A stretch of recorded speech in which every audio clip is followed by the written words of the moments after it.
Assalamualaikum warahmatullahi wabarakatuh. Di video kali ini, kita akan belajar mengenai materi peranan guru, orang tua, dan masyarakat dalam pendidikan sekolah dasar.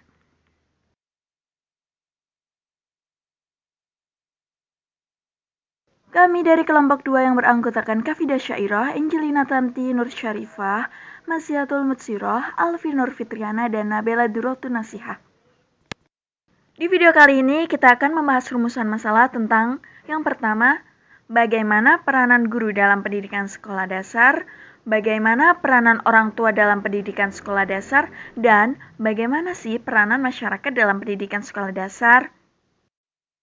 Yang pertama, peranan guru dalam pendidikan sekolah dasar.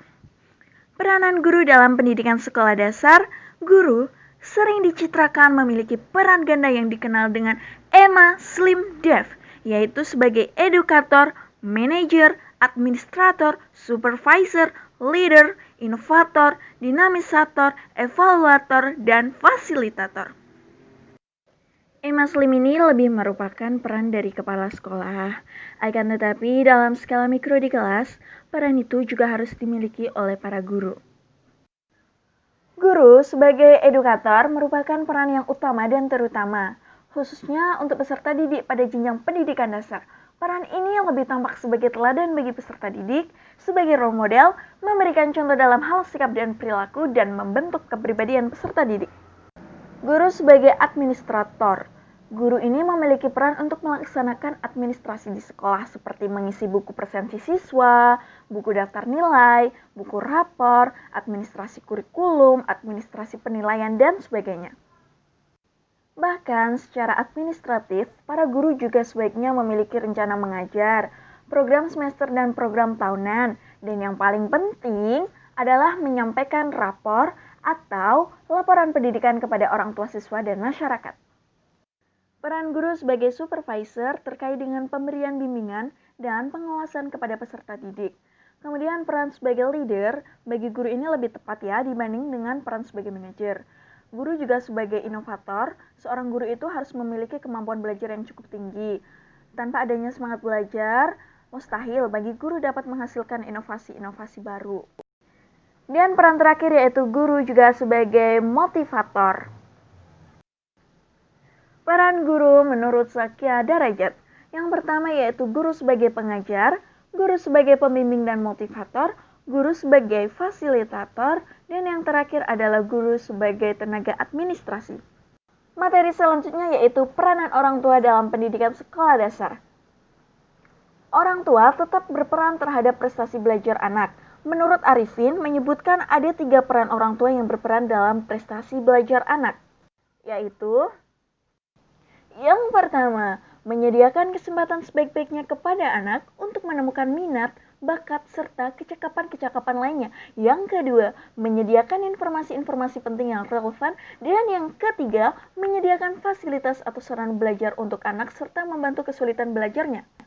Berdasarkan pemaparan saya tadi, dapat dijelaskan mengenai peran orang tua dalam mendukung prestasi belajar anak, yaitu orang tua sebagai pengasuh dan pendidik. Orang tua sebagai pendidik, sebab dalam pekerjaannya itu tidak hanya mengajar, tetapi juga melatih keterampilan anak, terutama sekali melatih sikap mental anak. Orang tua bertanggung jawab atas menemukan bakat dan minat anak, sehingga anak dapat diasuh dan dididik, baik secara langsung dari orang tua maupun melalui bantuan orang lain, misal dari guru ya. Yang kedua yaitu peran sebagai pembimbing. Dan yang ketiga, orang tua berperan sebagai motivator.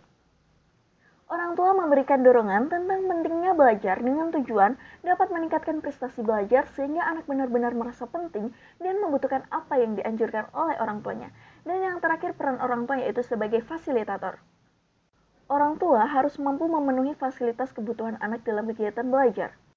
Materi yang terakhir yaitu peranan masyarakat dalam pendidikan sekolah dasar.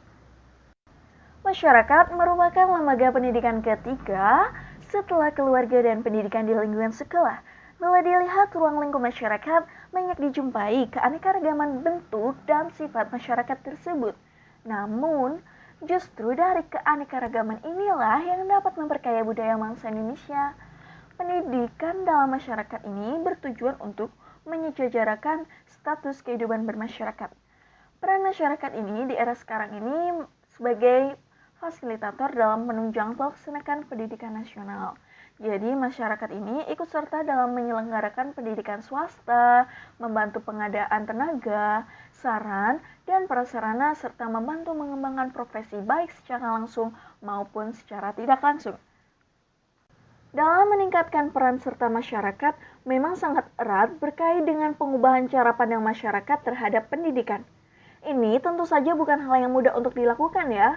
Akan tetapi, bila tidak sekarang dilakukan dimulai, kapan rasa memiliki? Kapan rasa memiliki kepedulian, keterlibatan, dan peran serta aktif masyarakat dengan tingkatan maksimal dapat diperoleh dunia pendidikan?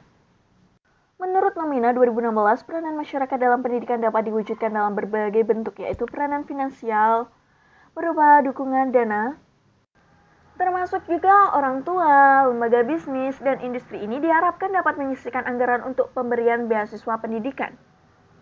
Peranan material diwujudkan dengan sumbangan bahan-bahan yang berkenaan dengan material bangunan untuk penyempurnaan bangunan. Masyarakat juga harus menciptakan lingkungan fisik yang kondusif untuk kegiatan belajar mengajar.